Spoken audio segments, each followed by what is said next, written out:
और इस mega political show में सबसे बड़ी खबर सबसे पहले आपको बताएंगे। महाराष्ट्र में चाचा भतीजे का मुकाबला बेहद रोमांचक हो गया है। चाचा और भतीजा दोनों जो दावा कर रहे थे उस दावे में खेल हो गया है। तो बड़ी खबर महाराष्ट्र की राजनीति को लेकर इस वक्त जो आ रही है, अजीत पवार को 32 विधायकों का समर्थन मिल चुका है, जबकि शरद पवार के साथ 18 विधायक ही हैं। 3 का रुख अब तक साफ नहीं है। एनसीपी को लेकर शरद पवार का दावा अब ना के बराबर ही रह गया है, क्योंकि 2/3 के आंकड़े के अजीत पवार बेहद करीब पहुंच चुके हैं। तो बड़ी खबर है इस वक्त, अजीत पवार के 2/3 विधायक नहीं है अभी, लेकिन वो करीब जाते दिखाई जरूर दे रहे हैं। और यहां पर भतीजा चाचा पर भारी पड़ता दिखाई दे रहा है। इस वक्त की ये बड़ी खबर, सिर्फ 3 ऐसे एमएलए हैं जिनका रुख अब तक साफ नहीं है।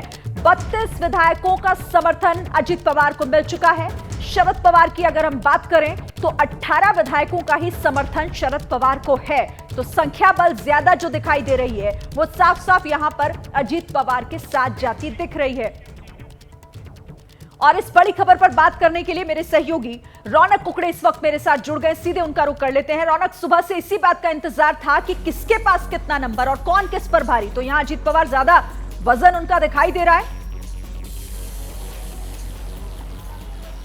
जी बिल्कुल शिरीन, कह सकते हैं कि अजीत पवार अपने चाचा शरद पवार पर भारी पड़े। और मुख्य तौर पर मैं आपको बता दूं कि दल बदल कानून से केवल 4 पायदान दूर है। अगर 36 का आंकड़ा अजीत पवार पार कर लेते तो निश्चित तौर पर जो दल बदल कानून है वो जो है उन पर लागू नहीं होगा। लेकिन फिलहाल की स्थिति में मैं आपको बता दूं कि अजीत पवार पर दल बदल कानून की जो तलवार है वो कहीं ना कहीं लटकती हुई दिख रही है। लेकिन मैं आपको बता दूं कि जो विधानसभा का सत्र है, सब कुछ तय होना है विधानसभा के फ्लोर पर। और विधानसभा का जो महाराष्ट्र विधानसभा का सत्र है वो 17 जुलाई से शुरू हो रहा है। तो अजीत पवार के पास अभी भी काफी दिन है। और ऐसे में उनको उम्मीद है कि जिसका दावा वे लगातार मंच से कर रहे हैं कि 40 विधायकों का कहीं ना कहीं उनके पास समर्थन है। और वो निश्चित तौर पर जिस वक्त विधानसभा में सत्र शुरू होगा उस वक्त फ्लोर ऑफ द हाउस ये 40 विधायक अपने पाले में लाने में कामयाब हो पाएंगे, क्योंकि जो शपथ पत्र उनकी तरफ से राजभवन में सबमिट किए गए और जो चुनाव आयोग में भी जानकारी दी गई है उसके मुताबिक उनका तो दावा है कि 42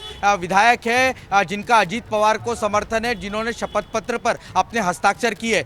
सबसे बड़ी बात कि आज ही के दिन अजीत पवार को राष्ट्रीय अध्यक्ष भी पार्टी का नियुक्त कर दिया गया है। यानी साफ तौर पर अजीत पवार शरद पवार का से बगावत और पूरे आर पार के मूड में यहाँ पर दिखाई दे रहे हैं। और ये भी कहा जा सकता है कि आज जिस तरह से अजीत पवार ने शरद पवार को एक तरह से एक्सपोज करने की कोशिश की कि अजीत पवार आज भले ही बीजेपी के साथ आ गए हो, लेकिन ये साल 2017 से शरद पवार जब तत्कालीन मुख्यमंत्री महाराष्ट्र में देवेंद्र फडणवीस थे तब भी उनके साथ सरकार बनाने को लेकर उनकी बातचीत चल रही थी। और 2019 में भी एक उद्योगपति के घर पर शरद पवार की उपस्थिति में देवेंद्र फडणवीस, अजीत पवार और प्रफुल्ल पटेल की सरकार बनाने को लेकर बातचीत हुई थी। और लगभग पोर्टफोलियो भी कौन से विधायक को कौन सा पोर्टफोलियो मिलेगा, मंत्री को, ये सब कुछ तय हो गया था। लेकिन उसके बाद शरद पवार ने अपना रुख बदल लिया और महाविकास आघाड़ी यानी शिवसेना कांग्रेस के साथ मिलकर महाराष्ट्र में सरकार बना ली। तो कुल मिलाकर ये जो निशाना अजीत पवार का शरद पवार पर है वो एक्सपोज करने की कोशिश थी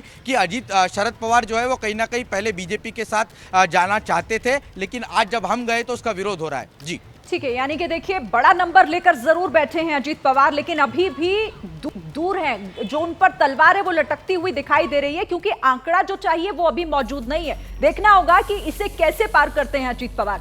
बहुत शुक्रिया फिलहाल आपका रौनक हमारे साथ जुड़ने के लिए। जैसे ही घड़ी का काटा दोपहर 2:30 पे आए, बबीता जी का दिल सास बहू साजिश के लिए मचल जाए। और ये है इनकी बहू, पूरे दिन ऑफिस की टेंशन हो जाए गॉन जब ये करें अपना फेवरेट शो फ्री टाइम पे ऑन। इनकी तरह आप भी देखिए अपना फेवरेट शो अपने टाइम पर और डाउनलोड कीजिए एबीपी लाइव ऐप अपने स्मार्ट टीवी पर।